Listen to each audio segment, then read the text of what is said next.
She thinks my tractor's sexy. It really turns her on.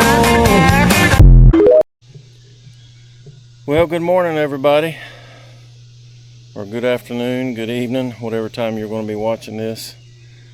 I wanted to do this video to review my tractor, which is the TYM 4815CH.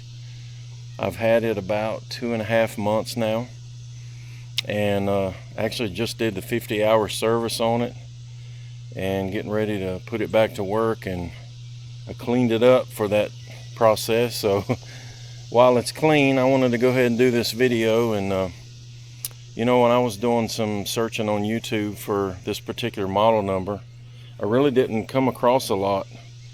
There was a few open station models that had some videos, but I don't know, I just thought that I didn't see a lot when I searched for this particular model, and I wanted to go through and give you my pros and cons about the tractor, and kind of tell you some things that I've been happy with and some things that, you know, I wish were different a little bit. I've got, I think, about 53 hours on it now, and so here we go. Here's the tractor. I'll just start up front and go from there. I did purchase this, I'll tell you right up front, from this company, Smith Enterprise. They are in Salemburg, North Carolina, which is southeast North Carolina, towards the coast, but not all the way at the coast. Great folks to deal with. I dealt with Sean Smith there. He gave me a great deal on this tractor, and for the most part I've been very happy with it. I did get the third function installed at the dealer. That has been a great decision. I'll talk more about that in a little bit with the grapple. Of course, this is the standard bucket that comes on this model. This is the BL150C bucket, quick attach. One thing, I will say this up front, I'm a new tractor owner. I've had this, like I said, about 2.5 months. This is my first tractor, and so I'm not that experienced, and I'm open to your comments about some of the things I'll talk about, because like I said, my experience with tractors is very limited. But one thing that, I don't know if you can see it on camera, I have done some, I did buy one of those log hooks from Vever, and I didn't have a way to attach that, so I just used one of these available holes that was already in the bucket and mounted this hook on there as a means to attach the Vever log hook to. And I honestly don't, I've lifted some heavy trees and stuff with that, so I don't know if it was during that, or I have had the bucket folded over and used the front edge to do some scraping along the ground, and you know, if you hit a stump or a rock or something. But there seems to be in the middle that it has bowed down a little bit, and again, I don't know if you can see that on camera, but I don't know if that's standard. I don't know if this is not really a heavy duty bucket. Again, open to your comments on that. I did hit something here one time and it bent it a little bit. Not a big deal. I just took a 2-pound sledgehammer and beat it back. I know this is, you know, this is a working machine. It's going to get beaten and battered a little bit, but overall, very happy with the bucket. It's done a great job. So let me just start it up real quick, raise the bucket, pop the hood, and I'll talk in there a little bit about the engine and stuff.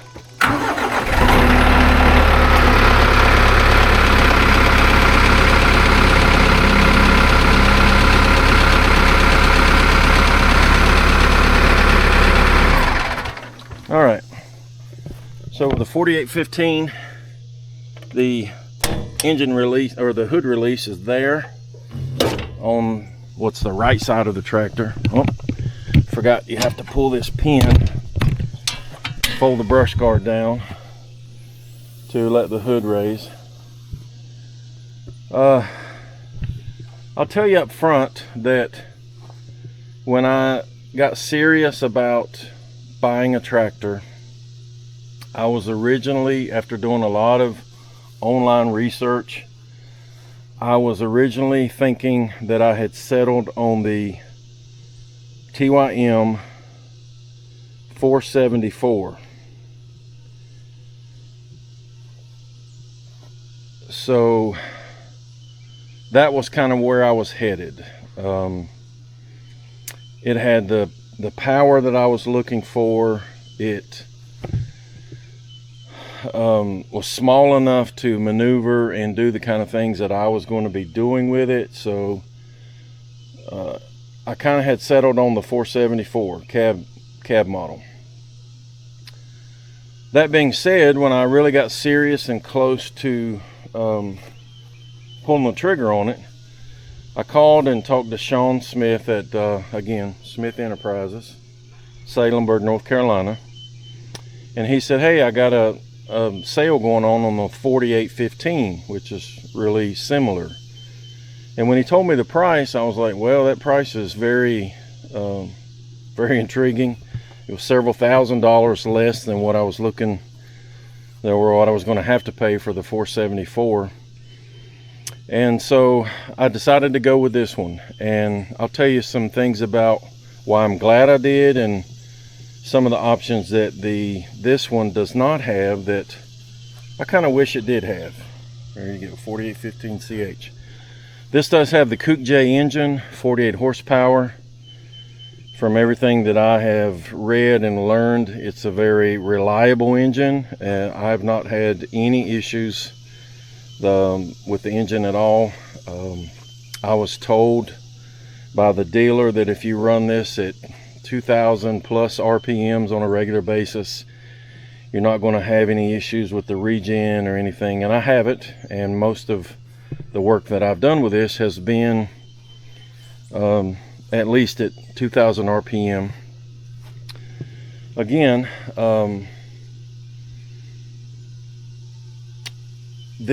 I just finished the 50-hour service on it, and so I'm going to do a separate video that kind of details some of the things about the 50-hour service. But in the engine compartment, one thing that I don't particularly like, and maybe all the other models are like this too, I don't know, but if you're going to check the oil level, obviously right there is the fuel cap for the engine oil, but well, you can't really see it now. You have to take this screen off right here. You just unscrew it up there and take this off, but the dipstick is down in there. You can see the yellow handle. It's really difficult to get to. You kind of have to reach back here behind the loader arm and get in there to grab it.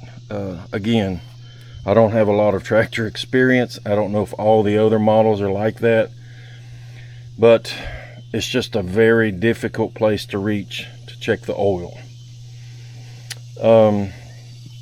Anything else? Let's see. I did run into a stick or something one day, and this little rubber tip right here that goes over one of the unused ports on the radiator got pricked, and so I was leaking antifreeze.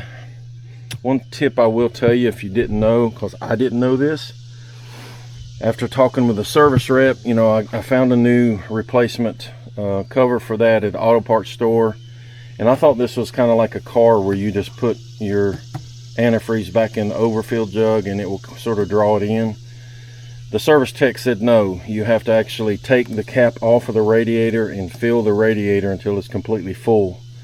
So you can't just fill this jug up to the full mark and expect that your radiator is going to be full. It actually has to go in the radiator.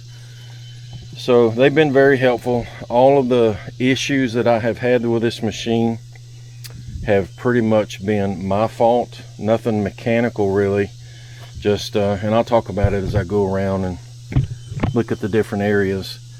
I've been using this to do some very rugged work, and I'll show you more about that in a moment. But as far as the engine compartment goes, main thing is when the AC starts not cooling quite as well, and I'm in North Carolina, it's been really hot lately.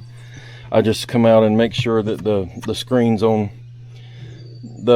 these radiators, and I'm not sure if what that is, part of the AC system, I don't know. But anyway, it collects dirt and debris, and I'll just wash it off with a water hose, or I have a little brush where I'll run it in there and clean that off, and then the AC's back full power.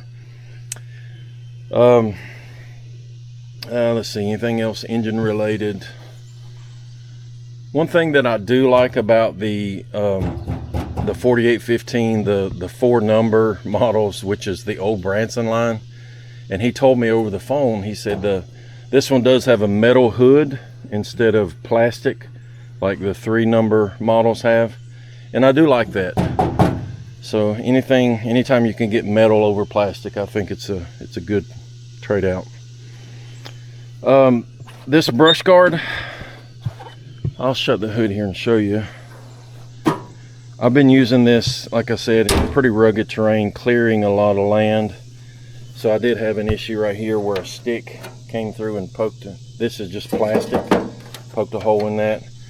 And I had this aluminum plating in the garage. It wasn't been used for anything, so I was able to make a little brush guard for here and here, and just spray painted it black.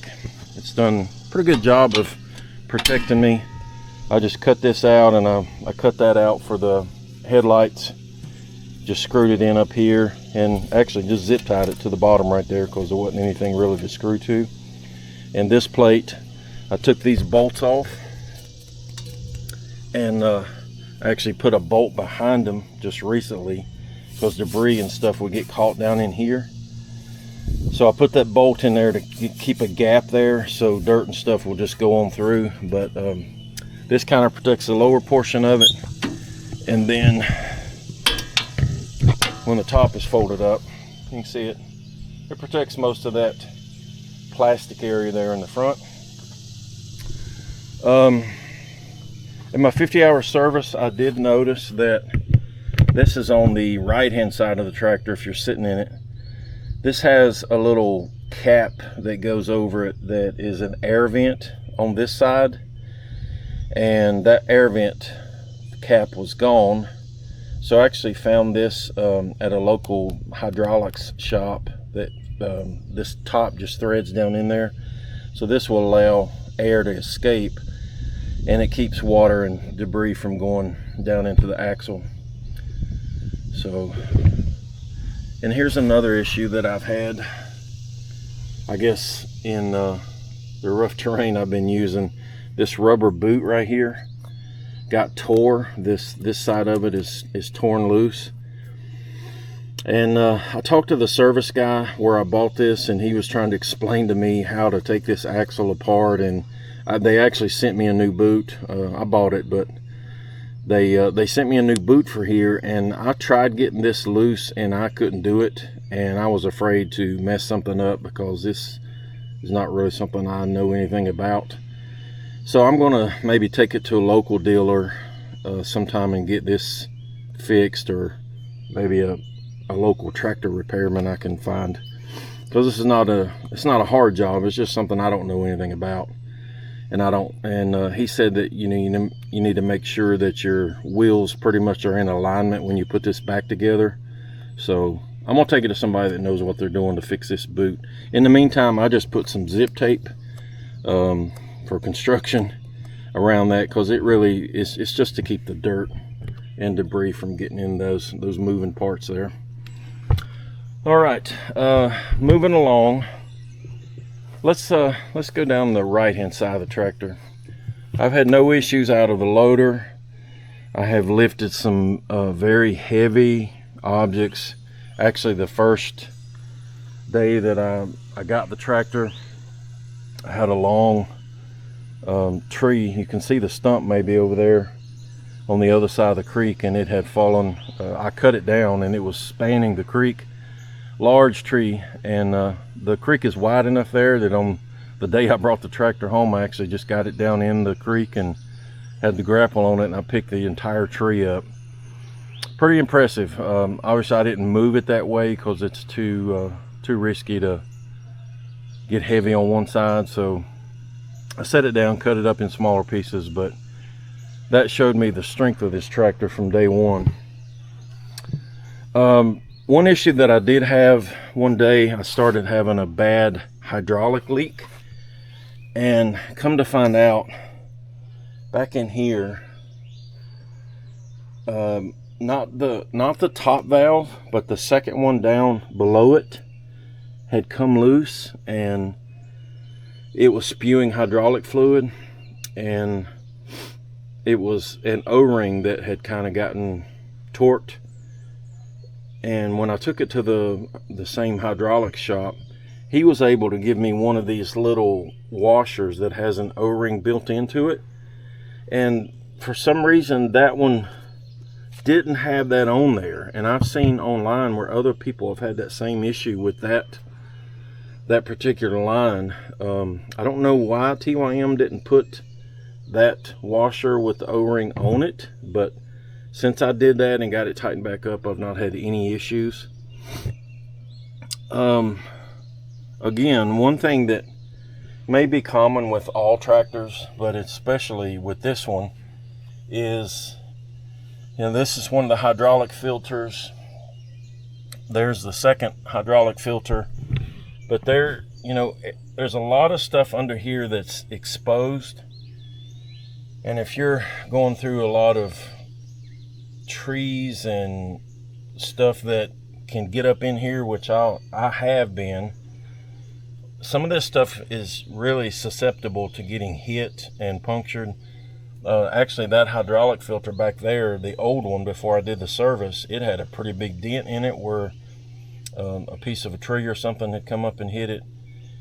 And I don't know, to me it just seems like this stuff is really vulnerable to damage down here on the bottom. There's hydraulic lines that run across, and I don't know, I'm sure there's probably aftermarket plates and stuff that can be put up there, but if you're just riding around in a grass field doing bush hogging or something, not an issue. But if you're in stuff like I have been in, there's a lot of things on the bottom of the tractor that are susceptible to damage. And again, that may be every tractor, I don't know, but that's just one of the things I have noticed here with this one. Coming around to this side, the right side of the cab, I will tell you that I'm very happy that I made the decision to get a cab tractor. I really battled back and forth with that a lot, as I know a lot of people do. Obviously a cab is more money, but for me, there was two main deciding factors. And this may seem funny, but one of the main deciding factors for me was having the peace of mind that when I'm working in this wooded terrain that I've been in, that I don't have to worry about getting into a bee's nest and getting stung. That may seem like not a big deal, but it is a pretty big deal if they start attacking you, and then you have to either try to drive out of it while you're getting stung or abandon the tractor. And so I have gotten into at least a couple of bees nests while operating, and I've seen, the yellow jackets, they're notorious for getting in the ground, but it really gives you a peace of mind that when you're operating the tractor, no matter what you get into, you're going to be safe from attacks of bees or whatever. So secondly, obviously it's nice, as I said, I'm in North Carolina. It's been really, really hot and humid here lately. It's going to be another hot day today, but the AC on this is really, really effective. It keeps you good and cool. A lot of times it has, I think, 4 I'll show you when I get inside the cab later, but 4 fan settings, and usually I'll start out maybe on 3, and once it gets cooled down, normally I turn it down to 2, because it just does such a good job of keeping you cool in there.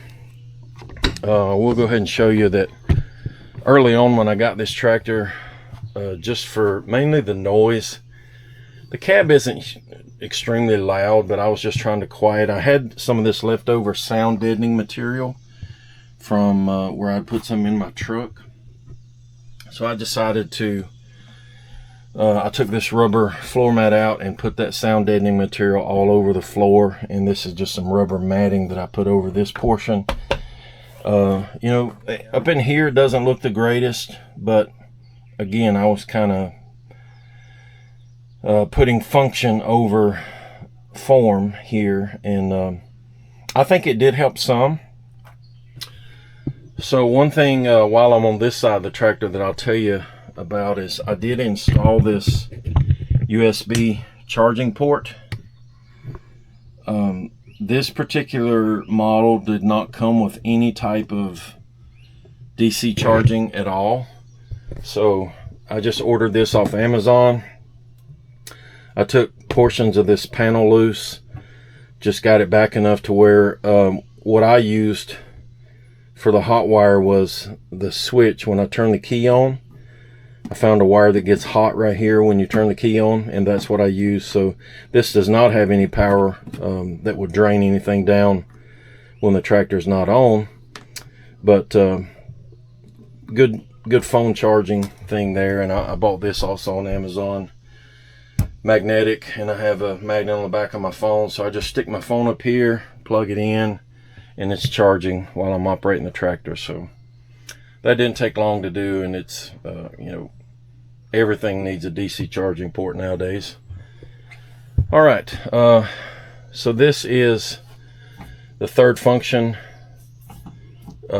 buttons that they installed from the factory. I think what they actually did was put a different knob on here, and you can see the wire that they ran down, taped it to the shaft, and it just goes down through here. I think some of the other models, they come from the factory with that, but you know, I'm okay with this. It works.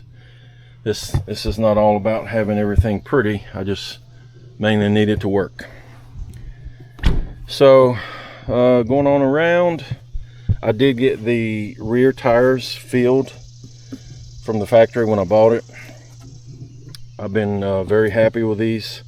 I did get a flat on one of the front tires one day. I think I ran over a portion of a small tree that I had cut off that was sharp, and a piece of wood went into one of the front tires and punctured it. But I've been very happy with the performance of these tires. I did get the R14 tread, and I can tell you that I have been very, very happy with this for 2 reasons.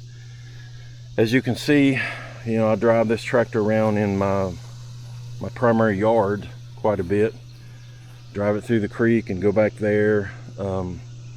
This tractor is easier on the grass than my 0-turn mower or my 4-wheeler.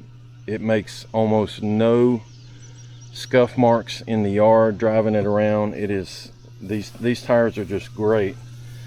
And some of the area that I have been operating in, and I'll show you more about that, I've been clearing this land over here, but there's a portion in the low area that gets muddy when it rains, and the mud performance on these has been very good too. So very happy with the R14 tires. This back window does tilt open. I haven't done that any. I've been keeping it closed up and running the AC, but maybe this fall when it gets cooler, I'll operate some with it open.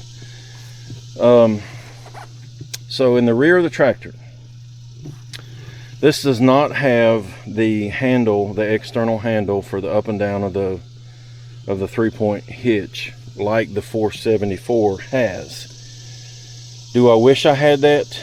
Yes, but at the same time, I am not switching out implements, attachments, whatever you want to call them, on a regular basis Most of the time the bush hog is back here, so I'm not one that is swapping out rear attachments every day or every other day or even every week. Usually what I put on there, and the bush hog would still be on there, I just took it off to do the 50-hour service. I did find a good deal on a used bush hog brand BH15 bush hog, and it's done a really good job for me. So this does not have the up and down, but I'm okay with that. You know, the money that I saved in buying this model, I did give up some of the comfort features and that kind of thing, but it's all right. I don't really need that. This is a good tractor. Overall, I'm very happy with it. I did install a 7-pin tractor plug here. I bought, I think it was on eBay maybe, a plug that was supposed to match up and plug into the factory plug that was here.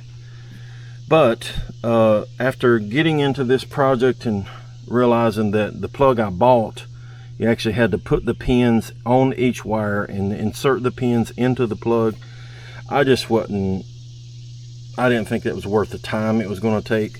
So what I did was cut off the factory plug that was on the tractor, stripped the wires, tested each wire and what it went to, and then I just matched it up to the wires that came on this 7-pin plug. And so really I put that on there because we may be in the Christmas parade and I may pull my flat trailer. Really, that's about the only time I will use that, honestly. Here on the 4815 is your the yellow thing there is your dipstick where you check the hydraulic fluid. Now I will say that that is one of the things that I'm not happy with on this tractor. Reason is that is a plastic plug and it's obviously going into that hardened steel. I don't know why that isn't a metal plug with a beefier dipstick on it. You have to be very careful when you're putting that back in that you're not cross-threading those plastic threads. That I think is cheap. TYM, you can do better with that. The orange thing here, this is actually a little air vent on the end of it, but that's where you take that out and that's where you fill the hydraulic fluid back into the tractor. It's rubber. The whole thing is rubber, so the threads are rubber too. I'm okay with this. This is not a big deal, but this TYM, you got to make that metal. You got to up your game a little bit with that. Spend a few dollars and make that metal. So down here's a standard PTO shaft. I know some of the other tractors, they have more features and more options and things back here. I am going to get a quick attach hitch for back here.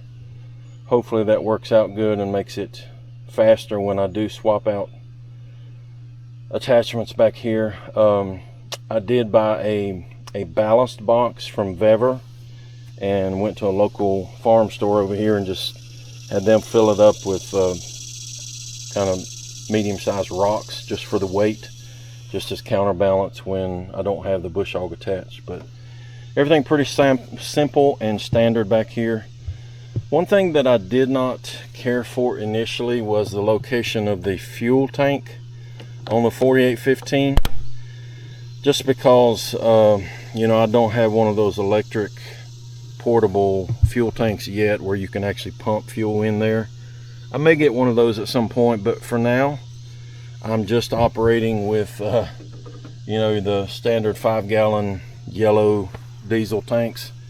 And so lifting that tank up here and actually putting fuel in here it's a little challenging, but after giving it some thought, you know, some of the models, they have the fuel tank down here around where you step into the cab.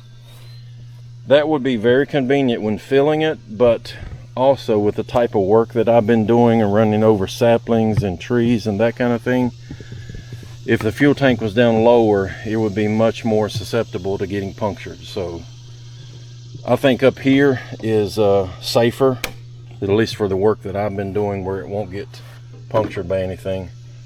Now, one thing that I will say that I'm not happy about with this fuel tank is the capacity. And forgive me, I didn't look up the exact capacity of the tank and how much fuel it holds prior to this video, but I can tell you that it's not enough. This is a 48 horsepower engine. Like I said, when I'm running high RPMs and running the AC, this thing is a very thirsty engine.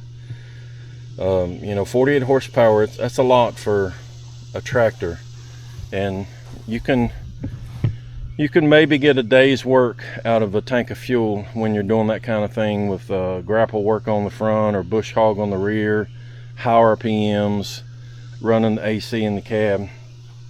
But you know, a little more fuel capacity would be nice. So another thing that I'm not crazy about, it's not a big deal because it's not something you deal with on a regular basis, but this is the fill port, as you can see, for the washer fluid. Does anybody see a problem here? I mean, look at the angle of this port. So why couldn't they have at least turned this up and made it straight up and down where it's easier to pour a liquid in there? This just doesn't make a lot of sense right here. A lot of what you're trying to pour in there spills and comes out because it's almost like you're pouring into almost a flat surface there. This, I may even try to find a plumbing connection that will screw onto this and turn this up and make it straight up and down. And again, it's just washer fluid. It's not something you're dealing with a lot, but come on, TYM engineers, you can come up with something a little better than that. So one little gripe, not a big deal. Up here, this is on each side of the cabin. This is a cabin air filter. You can take these two screws off, and behind it is just kind of like a standard air filter like you may have in your car for cabin air. And I'm not really sure exactly how this works, but I do know that there's something inside the cab that pulls air from out here. That's why it goes through the filter and comes into the cab, I guess, to recirculate the air maybe. Anyway, pretty standard. Let's see, nothing else back here of note that I can think of. Oddly enough, actually this tail light quit working on me the other day, and you take loose this black plastic piece here and it gives you access to the bulbs behind there. But you know, I had to go to the auto parts store and get a new bulb for there, and it could have been something that I did when I was installing the 7-pin trailer plug, but thought that was odd that a tail light bulb went out on me. Let's see, same thing over here. Cabin air filters up there. This tractor does have, I feel like, very sturdy glass doors. Get out of here. They feel beefy. Obviously you got the hydraulic openers to hold it open. I'll go ahead and hop in here, and I may have to cut it on. Now I will tell you that this tractor doesn't have a lot of amenities. You know, it's very simple. I'll turn the key here, and just, it does have lights that come on the dash, but pretty much the only thing that you see constantly is your RPM gauge, your hour gauge, and your fuel gauge. Everything else, all this over here is blank when you're running the tractor. Obviously, if something is going wrong, it'll let you know. You know, it has warning lights that'll come on over there, but for the most part, it's a very simple, standard layout. this tractor, if you're not aware, it does have 3 things that you have to do to turn on the PTO. This button here, the switch actually, you can either turn it to manual, which it'll come on when you turn it on and go off when you turn it off, or you can turn it to auto. And what that does is when you lower the rear 3-point, your attachment will come on. When you raise it, it will turn off. So that's pretty neat. But you have to have this in one or the other. Your PTO handle is back here on the left side of the seat, and that has to be engaged. And finally, the third thing is you have to push and hold this yellow PTO switch. So those 3 things have to be done in order for your PTO to operate. Over here, everything's pretty standard. Actually has turn signals left and right, your hazard lights, horn, and this is your headlights. I haven't operated this tractor at night yet because, again, this is summertime when I'm filming this, and it's daylight till 9 o'clock. So, all right, back here, here's your HVAC controls, your fan, and this you actually push on and off for the AC or just to have the fan blowing. There's a location of where the air is going to come out, and obviously your temperature. I'll maybe insert some pictures into this video, but a couple weeks ago I actually took the roof off of the cab, and I bought some reflective foil off of Amazon, and I attached it to the bottom side of the roof. My theory was that that will create some insulative qualities, especially during these hot 95-degree summer days. Maybe as the sun's beating down on the roof, it will kind of keep it a little cooler in the cab. You know, I don't know if that's working or not. Again, this AC, I think, works very, very well, especially as hot as it is. One thing I will tell you though, in doing that, I realized that these 2 vents here, just to the right and left of your head when you're sitting in the seat, they are not air vents. They don't blow air. I believe what these do, these are the holes that outside air goes through that filter and comes through these. So these are not active air vents. These are, and these up front are. But even when I had the roof off, this doesn't attach to anything. And you can see up in there, that's the foil that I put on the bottom of the roof. So there is no duct work that attaches to these vents like this. This is actually a duct up there where the air is coming through. Here's your standard, this is for the front, the wipers. You turn them on, wipers with washer fluid coming out, and then your lights in the front. Same thing in the rear, wiper, washer fluid, and the lights in the rear. The radio, it works. You could sit in here and operate the tractor and listen to the radio with these 2 speakers that are in each corner in the back. Me personally, I've done that maybe one time, but usually what I do is I have a set of Bose noise canceling headphones that I will put on and wear and just listen to music off of my phone. To me, that's better. And this cab is not super noisy. I'll show you. Maybe you can tell a little difference here.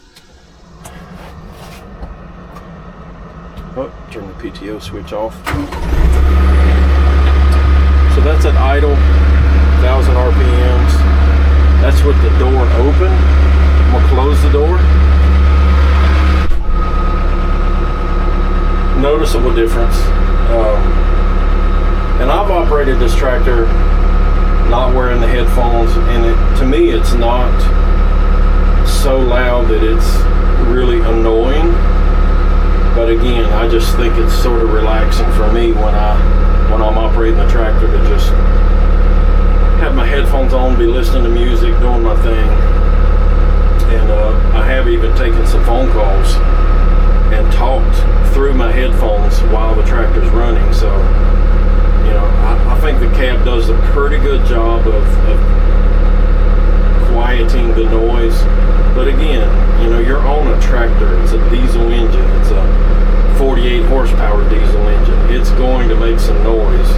And I'm not expecting this tractor cab to sound like I'm driving a Lexus sedan down the road. You know, it's a tractor. So I'm happy with it. Even though the AC feels really good, I'm gonna cut it off for the noise. All right, there is down here, there is tilt steering as well. So one thing that I'm not happy with about this cab, I think that this is a pretty roomy cab, or two things actually. Got my hat over here. Oh, on your right side is actually the PTO lever for up and down of your attachment in the rear. But as you look around, I think that's probably for some type of maybe a 12 volt or something that goes in other models. I don't know. This is a little holder here, and this is kind of soft, but my phone is much bigger than this, so I couldn't really sit my phone here. And on the left side, this is that boot that needs to be put on the front. You have a drink holder, which is fine. You know, it's a big bottle of blue water, fits in there fine.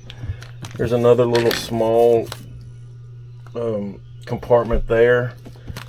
But, you know, this cabin is not really much on creature comforts. And that's okay, because this is a working machine. You know, I don't spend 8 hours a day every day in here. But one thing that I don't like about this design, and this may be the same on a lot of tractors, but as you can see, my left leg here, this gear shifter that goes from, you know, A, B, neutral, and C. So A being your low granny gear, B being medium gear, C being high gear.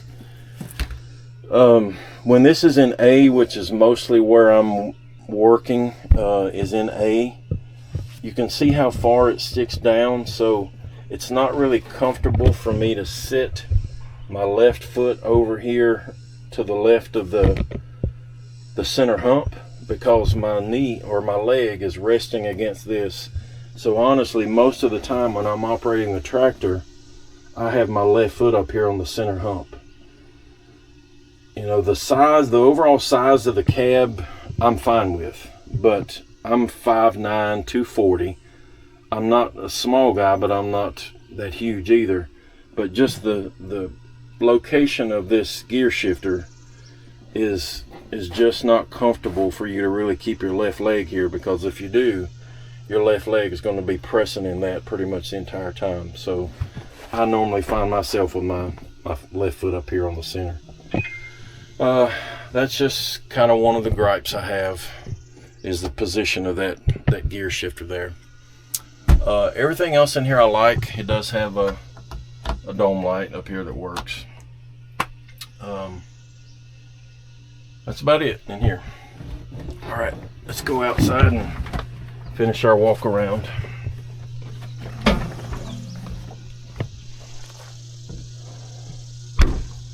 All right, so one issue that I have had more than once is, I'll set the camera down here so you can see this good. This bar right here, this actually operates, if I'm not mistaken, it operates the brakes to the left side rear wheel. And due to the terrain that I have been operating in,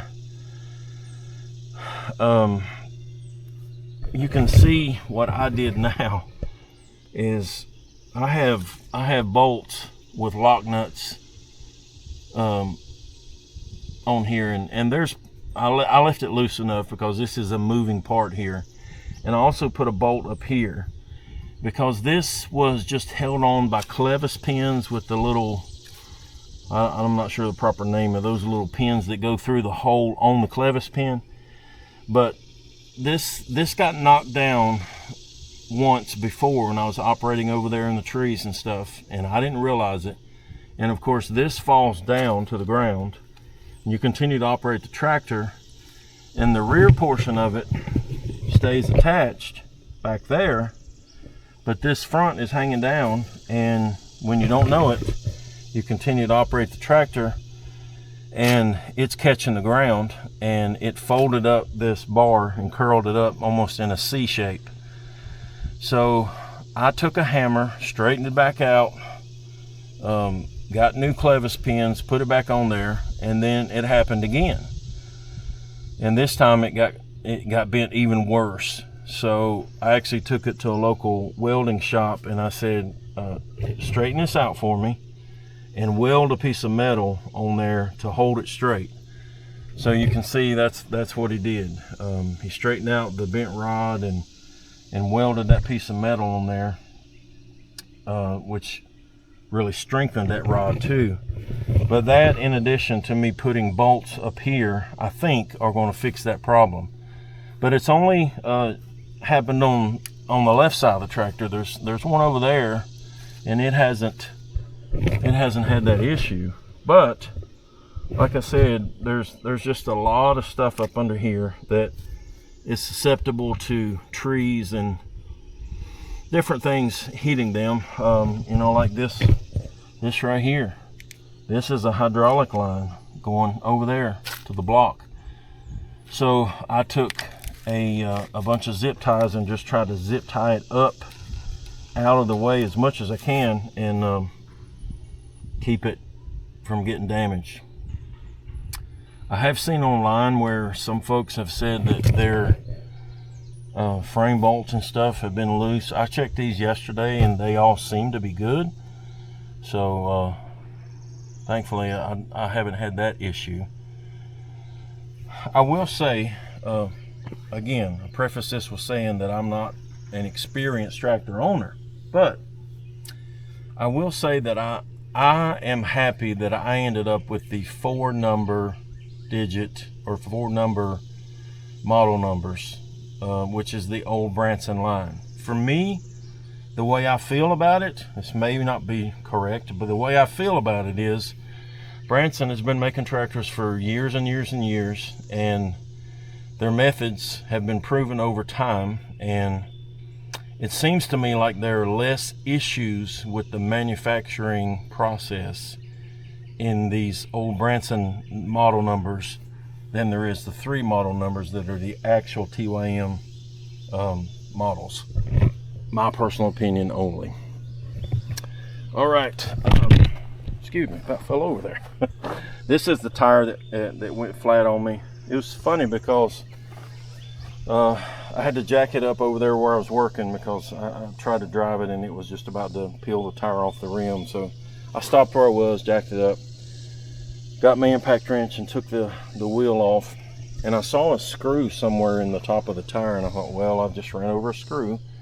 Well, I had, but when I picked it up from the tire shop, they said, yeah, that screw didn't penetrate. There was a stick in another location that actually penetrated the tire. So there you go. Here's one little modification that I made to the tractor. This came with a little toolbox in this location, but it wasn't much, and it certainly wasn't waterproof. So you can see down here that it has the little mounting plate where the old toolbox was. This I just got. This is Apache 2800. I got it from Harbor Freight.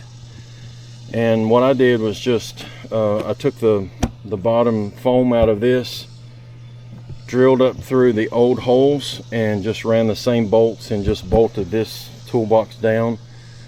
2 things that are good about this is it's bigger, you can put more stuff in it, and it's waterproof. It's got the gasket around it, so it's been sitting out in the rain, everything. I've not had anything inside of that getting wet. So that was a good little switch out. So on the left front wheel, this is the dipstick where you check the gear oil in the front axle.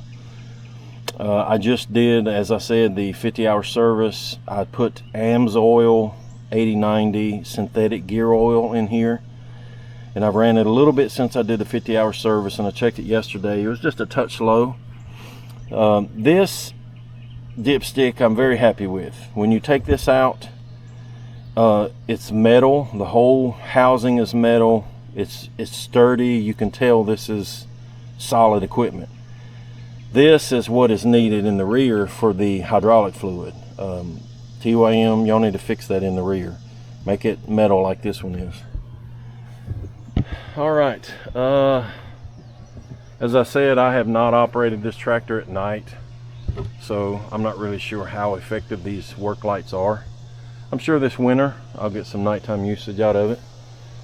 But overall, I have been very happy with this tractor. As I said, Smith Enterprises in Salemburg, they had a sale going on with this model, and what I was told was that basically I got the cab version for the open station price. So I saved probably in the neighborhood of $4,000 from the 474 that I was going to buy. Now, does this have all the bells and whistles that the 474 has? No, it doesn't. But it's a standard tractor. It's actually a little stronger tractor than the 474. I believe this has a lift capacity in the front of like 2,200 pounds. I believe that's like 100 pounds more than the 474. And in the rear, I believe it has like 3,300 pound lift capacity. So overall, I am very happy with this model. Do I wish that it had some of the bells and whistles that the 474 does? Yeah, probably. It would be nice to have them, but this is my first tractor, and so it's kind of like, if I had started in a 474 and went to this, I may miss those things more, but you know, this is what I started with. So I've been very happy with the operation of this tractor. It's done a great job. It's very strong, very reliable, and the few complaints that I have are minor in my opinion, but overall I think it's a very well-built tractor. It's strong and seems to be very reliable. So all right, I'll show you a little bit about what I have been using this tractor for. So this is our primary property over here to the left of this fence, and just a few months ago, this piece of property that joins up to our land, the owners, they live kind of way up that way on the main road, and this was almost 2.5 acres, a strip of land over here that they didn't really need anymore, and they offered to sell it to us. So we bought this strip of land, and I kind of kick myself now because I didn't take early pictures of what this looked like. Well, first of all, my first issue was, you see this little creek that runs through here, and then it joins our other creek, and then they go around that way. So I didn't have access to this new land without crossing this creek. So there was a local place that actually gave me some used telephone poles, and I built this bridge using, you may can see them down there. I used 4 telephone poles under here, and these are 2x8s on the top, and then I put this border railing up there mainly to keep my dogs in, they're in the house enjoying AC right now. So all of this other property is fenced in, and I needed a way to keep my dogs fenced in with this bridge. So I put the rail up, and then I put a cattle gate up on this side, and I'll show you a little bit about what I've been doing. Oh, by the way, here's the grapple that I bought with the tractor. It's sitting over here on this land. I'm actually getting ready to hook it back up today. This is from, sorry, I got this stick holding it up so it doesn't fall over. Carolina Attachments. I believe they are in Thomasville, North Carolina. And this is the FRKG 54. This came from the dealer from Smith Enterprises where I bought the tractor. And he gave me a little break on this as well. What really sold me on this was, I don't know if the sticker is still on, the sticker may have came off, but this is built out of 400 steel. You can see it's very, very well made. It's dual cylinder. It's strong. I've not had any complaints about it. I guess my only complaint would be, and you can see how long the top claw is. The bottom claws, you know, they're a little short. I wish they were a little longer, but man, this thing is really, really strong. If I had my druthers, as they say, this is a 54-inch grapple. I wish it were at least a 60. And the main reason for that is, you know, this will pick up anything that I want to pick up. It's plenty powerful enough. But when you're sitting in the cab operating the grapple and it's only 54 inches wide, sometimes it's hard to see through the glass and see the position of the teeth of the grapple and exactly where it's at, what angle it's at, and all that. So if it was a little wider, I think it would be easier to see through the bottom glass of the tractor and actually be able to see what you're doing up front. But other than that, very, very happy with that grapple. So this is the land, and I wish I had pictures to show you. I'll search back through my pictures and see if I can find anything of when we bought this, but this was completely overgrown with all types of saplings. Years ago, the people that owned it, they actually sold a bunch of trees off this land, and you know, it got pretty cleared out when that logging company was in here clearing out a bunch of trees.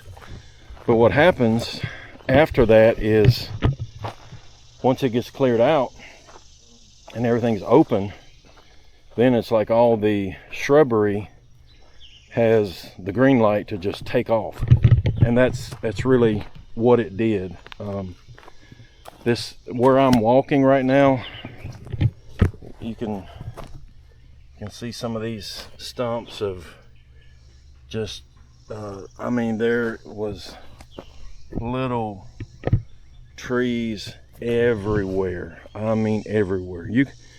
You could probably walk, it's hard to see, I know, but there's actually like a chicken wire fence all around the perimeter of this property. You might could walk over there close to the fence before, but a few feet in, everything was grown up just like this area right here. It's just been probably 2 weeks ago that I finally got a joining path cut from down here in the bottom to up there at the top. And then you can see that I've been working on making it wider and wider and clearing it out. I'm going to clear out this little section of trees. I'm leaving some of the big stuff. I don't want to make it completely clear land. But, you know, as I said, I'm a new tractor owner. And on a scale of difficulty, I probably started on a 9 with what I've been doing with this tractor. And there's been a lot of trial and error. For the first few weeks that I had the tractor, I didn't even have a bush hog. So I was in here just trying to do what I could with the grapple, you know, grabbing this stuff and trying to pull it. And my problem was that when I would pull through an area that was really thick with all these little trees, that wasn't the issue. The issue started when I began to back up out of that area And then these trees that I had pushed over, they started raising up. And then of course they start hitting things under the tractor. And that's where, you know, the hydraulic line got knocked loose. The little plug on the radiator got knocked loose. And, you know, most of the problems that I've had with the tractor have been my fault because of the terrain that I've been working in. But since acquiring that bush hog, that's been a learning curve as well. It's a 60-inch bush hog, but it's pretty heavy duty. So in a lot of these areas that have the smaller saplings, what I have found usually works the best is I'll try to back into it a little bit and cut some with the bush hog. And then, you know, and sometimes I'll turn around and go in with the grapple and grab some stuff and pull it out. But as I say, this has been very, very difficult learning process for me, starting out with a new tractor and clearing this land that has just been extremely overgrown. So I guess after doing this, I feel pretty comfortable tackling most other projects. But you see, I've got piles of brush that I've been making. I'm gonna set these on fire. Some of those lower ones, I actually set them on fire the other day. They're still smoldering, but the land goes back into that shaded part way back there. So this portion we bought was almost 2.5 acres, and we don't really know what we're going to do with it. We mainly wanted it as security that no one else buys it and builds a house and takes away our privacy in the backyard. We may build a little overnight cabin over there on the hill somewhere. Definitely going to let our 2 dogs be able to come over here and run and play. But I do want to get it cleared out. I have let them over here some, but honestly I worry this time of year about them getting into yellow jackets, or even worse, coming on a copperhead, which we have here in North Carolina. And of course, when I let them over here to run a little bit and play, they don't want to just stay out in these open areas. They want to go right into those kind of areas where all that stuff is going to be. Anyway, let me walk down here and show you this Vever tree log clamp. And if you need to do that kind of thing, you know, a grapple is great for being able to grab trees and logs from the side and pick them up. But like I had one tree over there, a big walnut tree that had fallen across this side of the bridge, and I couldn't get the tractor anywhere near it. Over there had plenty of open area where I could actually get the tractor down in the creek, but this one was right here in this area.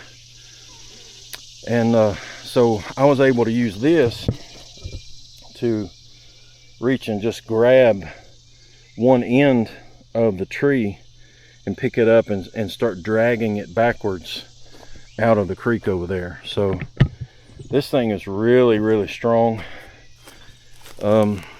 They're not expensive at all, and it's just got this swivel hook on the top here that you attach it with. That's why I bolted that hook onto the bucket, which I'm gonna get one welded on the top side of the bucket, because I don't like a hook when you're digging dirt or something getting in the way on the bottom side. But anyway, if you want one of these, check them out. Vever, VEVOR.com. I'm not sponsored by them. Unless they want to pick me up, I'd be glad to talk with them. But I bought several of their tools for different things around the house, and a lot of the stuff they sell is really, really good. They sell about anything that you would want. So pick up a Vever tree hook. You won't be disappointed. All right, here's one of the low-lying areas that collects water. Not really sure what's going on. It almost seems like there might be some underground streams or something. And I know this is a low area here, and then it goes up a little bit before it gets over here to the edge of the creek. But there's a few of these areas down through this low section here, that one up there on the far end of the dirt that you can't really see now, it's even worse as far as water. It really seems like there's some kind of water coming out of the ground. I'm gonna have to maybe rent an excavator one day and just dig a drainage ditch or something to get rid of this water. All right, folks, I really hope this video has helped somebody, or if you're looking at maybe the 4815, this kind of give you some things to help you make your decision. But overall, I've been very, very happy with this tractor. And if you're anywhere around North Carolina, I can't encourage you enough, call these guys. There's their phone number, 910-567-2680. Smith Enterprises, Salemburg, North Carolina. They have been tremendous during the sale and especially after the sale. I've texted I believe he's one of the owners, Sean. Even after hours, I say, hey, I got this problem, what can I do?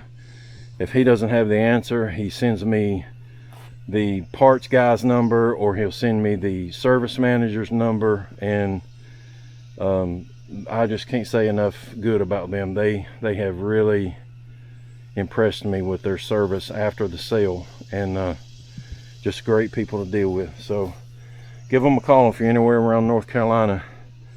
And I'll be doing some more videos, and hopefully soon I'll be posting that video about the 50-hour service. Maybe that'll help somebody. Thanks for watching, everybody. Have a great day.